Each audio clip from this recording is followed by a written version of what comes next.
आपने घने बादलों का ये तूफान देखा या इसके बारे में कुछ सुना है? क्या आपने ब्लड रेन के बारे में सुन रखा है कि ये कब और कहाँ हुई थी, और ब्लड रेन आखिर है क्या, और समुंदर के बीचों बीच ये बड़ा सा होल कैसे बना?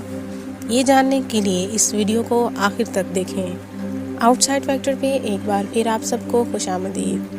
व्यूअर्स, आज की वीडियो में हम आपको दुनिया में होने वाले अजीबो-गरीब नेचुरल फिनोमिना के बारे में बताएंगे, जिन्होंने ना सिर्फ लोगों को बल्कि साइंसदानों को भी खौफो हरास में मुब्तला कर दिया। तो आइए वीडियो का बाकायदा आगाज़ करते हैं। शुरू करते हैं द मॉर्निंग ग्लोरी क्लाउड्स से।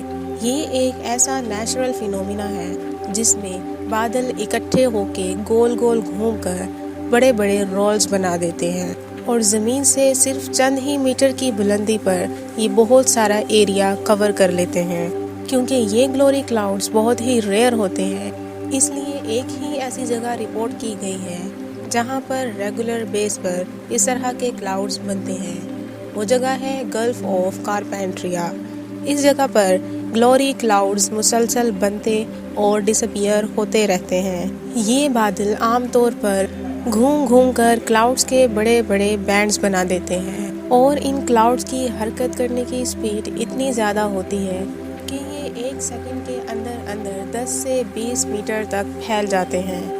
ये ज़मीन की सतह से सिर्फ 100 से 200 मीटर बुलंदी पर ही बनते हैं। इसमें कई क्लाउड्स एक के बाद दूसरा और दूसरे के बाद तीसरा आगे पीछे क्लाउड्स के बड़े बड़े बैंड्स बना देते हैं।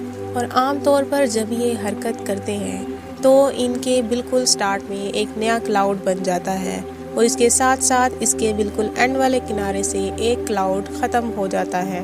इस तरह के क्लाउड्स पहली बार 1942 में रिपोर्ट हुए थे। उसके बाद भी कई दफ़ा ऐसे क्लाउड्स रिपोर्ट हो चुके हैं, लेकिन ये बहुत ही रेयर हैं। अब बात करते हैं ब्लड रेन की। ब्लड रेन के बारे में ये ख्याल किया जाता है कि ये आसमान से गिरने वाला ब्लड है, लेकिन आखिर आसमान पर ये ब्लड कहाँ से आता है और किस फिनोमिना के तहत ये बारिश की तरह ज़मीन पर बरसता है? ब्लड रेन का फिनोमिना मुख्तलिफ जगहों पर रिपोर्ट किया गया है। ख़ास तौर पर इस फिनोमिना को कोरल इंडिया में देखा गया है। सबसे पहले ये ब्लड रेन 1896 में हुई थी, और उसके बाद सबसे पहले जब इस ब्लड रेन को रिपोर्ट किया गया तो वो साल 2001 का साल था, जो वहाँ के लोकल्स ने रिपोर्ट करवाया था। जब ब्लड रेन रिपोर्ट की गई तो साइंसदानों ने इसके ऊपर रिसर्च शुरू की। काफ़ी तहकीकात के बाद ये बात सामने आई कि इस पानी का सुर्ख रंग दरअसल इसमें मौजूद कुछ कलर्ड पार्टिकल्स की वजह से है, जो कि हवा में शामिल होकर हवा में मौजूद नमी के साथ मिलकर इवेपोरेट हो जाते हैं, और फिर जब बारिश बरसती है तो बारिश के पानी के साथ वो पार्टिकल्स भी नीचे आते हैं और कलर क्रिएट कर देते हैं। जब तक ये सच्चाई साबित नहीं हुई थी तब तक लोगों के दरमियान काफ़ी खौफो हरास बना रहा था, लेकिन इस सच्चाई के साबित होने के बाद लोगों को ये फिनोमिना इंटरेस्टिंग लगने लगा, क्योंकि ये फिनोमिना भी काफ़ी रेयर है। और फिर लोग ब्लड रेन को भी इंजॉय करने लगे, लेकिन इससे पहले लोग ब्लड रेन को बैड लक का सिंबल समझते। रिसेंटली होने वाली ब्लड रेन 2012 में रिपोर्ट हुई थी।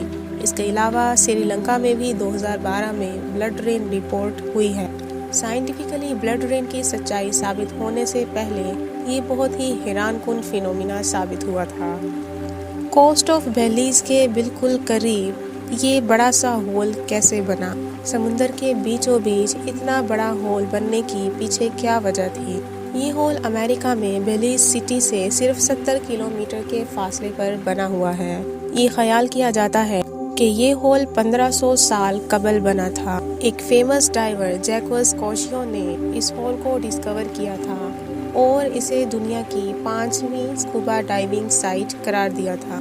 तहकीकात के बाद ये बात सामने आई कि इस होल का ओरिजिन दरअसल तब से है जब सी लेवल बहुत लो हुआ करता था, और फिर जब आहिस्ता आहिस्ता समुंदर की सतह में इजाफा होता गया, उसके साथ साथ ही ये होल बनता गया, और जब समुंदर की सतह में बहुत ज़्यादा इजाफा हो गया उतना ही बड़ा ये होल भी बन गया। और अब ये होल इतना बड़ा है کہ نہ صرف ویزیبل ہے بلکہ دیکھنے میں کافی خوفناک بھی محسوس ہوتا ہے۔ اس ہول کو گریٹ بلو ہول کہا جاتا ہے۔ ویورز، یہ تھیں آج کی کچھ مسٹریز جو کہ کافی حیران کن تھی۔ اگر ویڈیو آپ کو پسند آئی ہے تو ویڈیو کو لائک کریں، اور اگر آپ آؤٹ سائڈ فیکٹر پہ نئے ہیں تو آؤٹ سائڈ فیکٹر کو سبسکرائب کریں، اور ویڈیو کے بارے میں اپنا کمنٹ ضرور دیں۔